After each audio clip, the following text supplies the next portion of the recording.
Lieutenant Sarah Mitchell had seen her share of doubters in 15 years as a Navy SEAL corpsman, but nothing quite matched the look Dr. Raymond Price gave her that Tuesday morning at Riverside Community Clinic. "You're the new nurse," he said, not bothering to hide his smirk. His eyes traveled from her plain scrubs to her pulled-back blonde hair. "Let me guess, couldn't cut it in the real military, so you're playing doctor now." Sarah kept her face neutral. She'd learned long ago that some people would never see past the surface. "Lieutenant Mitchell, sir. I'm a certified trauma specialist and registered nurse. Started today." Dr. Price waved his hand dismissively. "Right, right, Navy SEAL nurse. I'm sure that's very impressive at cocktail parties." He pointed down the hall. "Supply closet needs organizing. Think you can handle that?" The clinic's receptionist, Maria, gave Sarah a sympathetic look as Dr. Price walked away. "Don't mind him, honey. He's been the only doctor here for 10 years. Thinks he runs the place." Sarah managed a smile. "I've dealt with worse." And she had. Sarah had spent 12 years in combat zones, 3 tours in Afghanistan, 2 in Iraq.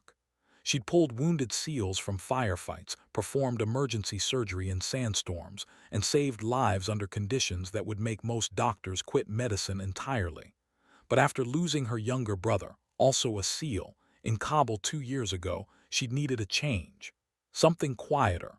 Something that didn't involve zipping body bags in the middle of the night. Riverside, Montana, population 8,000, seemed perfect. A place where the biggest emergency might be a rancher's broken arm or a kid's sprained ankle. She was restocking gauze when she heard the commotion. "Someone help, please." A woman's voice, high and panicked, echoed through the clinic's front entrance.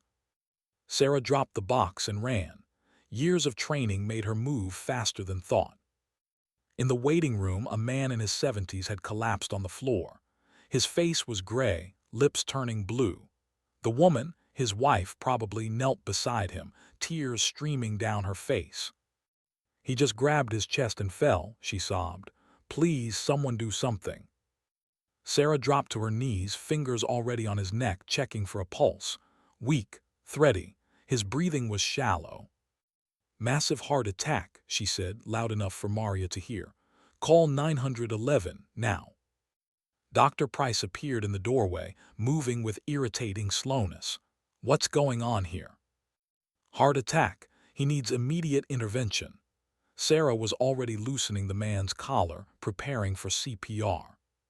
"Step aside, nurse. I'll handle this." Sarah looked up. "With respect, doctor, he's coding. We need to act now." "I said step aside." The man's pulse stopped under her fingers. Sarah didn't move. Every second counted. She positioned her hands on his chest and started compressions, hard and fast, the way she'd done it 100 times in the field. "Nurse Mitchell, I'm ordering you to." "Then write me up later," Sarah snapped, not breaking rhythm. "Maria, where's the AED?" "On the wall by the bathroom." Sarah continued compressions, 30 counts. She tilted the man's head back, delivered 2 rescue breaths, returned to compressions. She could feel Dr. Price's anger like heat on her back, but she didn't care. This man's life was slipping away. Maria ran up with the automated defibrillator. Sarah tore open the man's shirt, attached the pads with practiced efficiency. Clear, the machine delivered its shock. The man's body jerked. Nothing, no pulse. Sarah resumed compressions. Sweat beaded on her forehead. Her arms burned, but she kept perfect rhythm. She'd once performed CPR for 40 minutes on a SEAL while under enemy fire. She could do this. Another shock, another round of compressions. "Come on," she whispered. "Stay with your wife, stay with us." On the third shock, the man gasped. His eyes fluttered open. Color began returning to his face. The wife let out a sob of relief. "Oh, thank God, thank God." Sarah sat back on her heels, breathing hard. The man was stable, weak but stable. She could hear sirens in the distance. The ambulance would be here soon. "That was," Dr. Price said stiffly from behind her, Against protocol. Sarah stood, legs shaking from adrenaline. That was saving a life, doctor. You undermined my authority. Your authority was going to let him die. The man on the floor reached up weakly, grasping Sarah's hand. His voice was barely a whisper. Thank you. Before Sarah could respond, his wife looked at him closely for the first time, then gasped. Raymond, she said to Dr. Price, do you know who this is? Dr. Price frowned, moving closer. His face went pale. The man Sarah had saved was Admiral James Corrigan, retired, former commander of Naval Special Warfare Command, the man who had overseen SEAL operations for nearly a decade. He was also Sarah's late brother's commanding officer.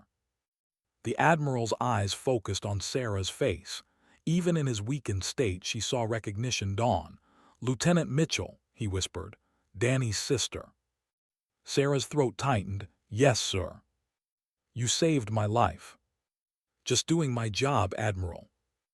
The ambulance arrived. Paramedics rushed in with a stretcher. As they loaded Admiral Corrigan, he kept his eyes on Sarah. I won't forget this, Lieutenant. After they left, the clinic fell silent. Dr. Price stood in the corner, his face unreadable. Maria stared at Sarah with new respect. Sarah returned to the supply closet, her hands still trembling. She'd wanted a quiet life, a simple life. She had no idea that everything was about to change. 20 minutes later, the first black SUV pulled up outside the clinic. Then another and another.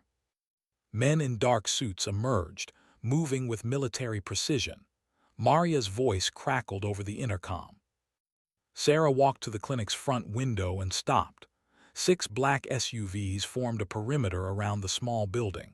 Men and women in suits spoke into earpieces, their eyes scanning the street. This wasn't local law enforcement. This was something much bigger. A tall man with silver hair and a Navy service jacket approached the entrance. Maria buzzed him in. Lieutenant Sarah Mitchell, his voice carried authority. That's me. He extended his hand. Captain Frank Reynolds, Naval Special Warfare Command. The Admiral regained consciousness in the ambulance. He asked me to come immediately. He glanced at Dr. Price, who stood frozen in the hallway. Is there somewhere we can talk privately? Sarah led him to the small break room. Her mind raced through possibilities, none of them good. Captain Reynolds closed the door. Admiral Corrigan is stable. The doctors say you bought him the critical time he needed. Without your intervention, he would have died in this clinic. He paused. He also told me something else. He said you were the best combat medic your brother ever worked with. Sarah's chest tightened. Danny was biased. Maybe, but the Admiral isn't. Reynolds pulled out a folder. After his transport, I made some calls. Your record is remarkable, Lieutenant. 12 years in combat zones, 43 lives saved under fire, 2 Navy crosses, and you left all that to work in a clinic in Montana. I needed a change, sir. Reynolds studied her face. The Admiral wants to see you, today, at Bethesda Naval Hospital. We have a plane waiting. Sir, I just started this job. I can't just. The Admiral isn't asking as a courtesy, Lieutenant. There's something he needs to tell you, something about your brother. The room seemed to tilt. About Danny. Reynolds nodded. He said you deserve the truth, and that he should have told you 2 years ago. The flight to Bethesda took 4 hours. Sarah spent them staring out the window, her mind spinning. What truth? Danny had died in a classified operation. She'd been told the bare minimum. Enemy engagement, no suffering, buried with honors. But there had always been gaps in the story. Questions no one would answer. Admiral Corrigan was sitting up in bed when she arrived, monitors beeping steadily around him. His color was better, but he looked exhausted. And old, she realized. The years had caught up with him. Lieutenant Mitchell, he gestured to a chair, sit, please. Sarah sat, her back straight. I owe you my life, he began. But more than that, I owe you the truth about Daniel.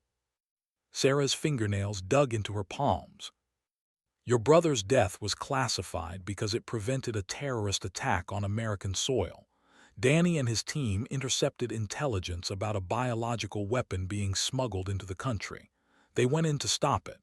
The Admiral's voice cracked. Danny was exposed to the pathogen while securing it. He knew immediately what it meant. Sarah felt tears burning her eyes. He could have pulled out, saved himself, but the container was damaged.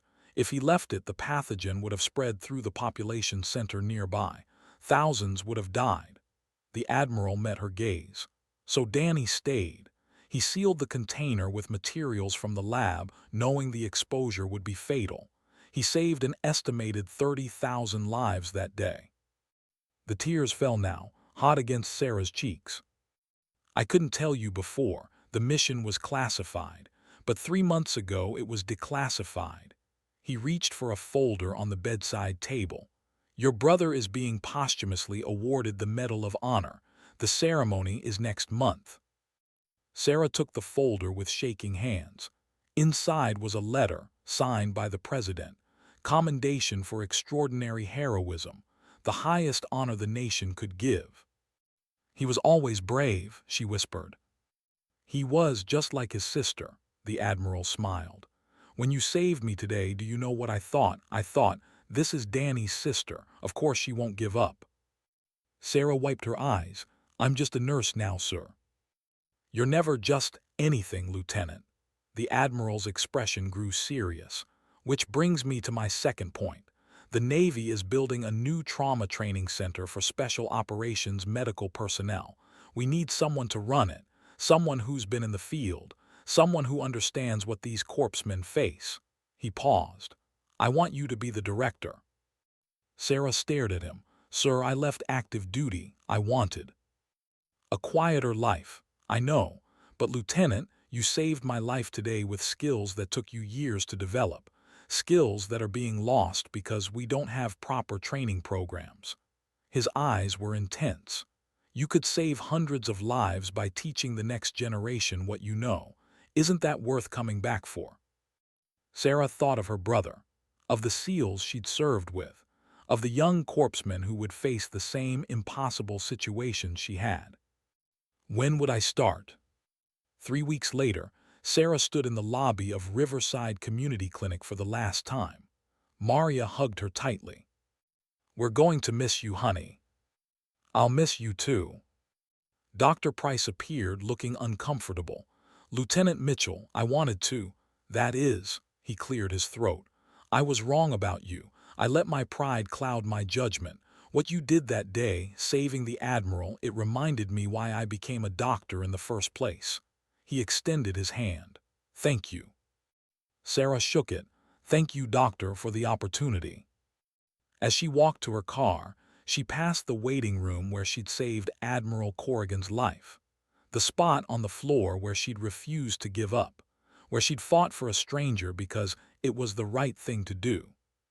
Her phone buzzed.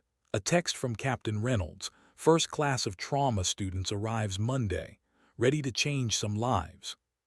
Sarah smiled and typed back, ready, sir. She drove out of Riverside as the sun set behind the mountains, painting the sky orange and gold. She wasn't running from her past anymore. She was running toward her future. And somewhere she knew Danny would be proud.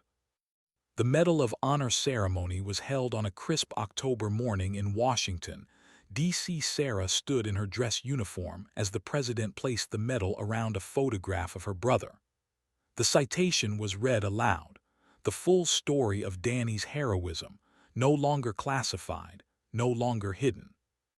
When it was over, Admiral Corrigan approached her, walking slowly but steadily.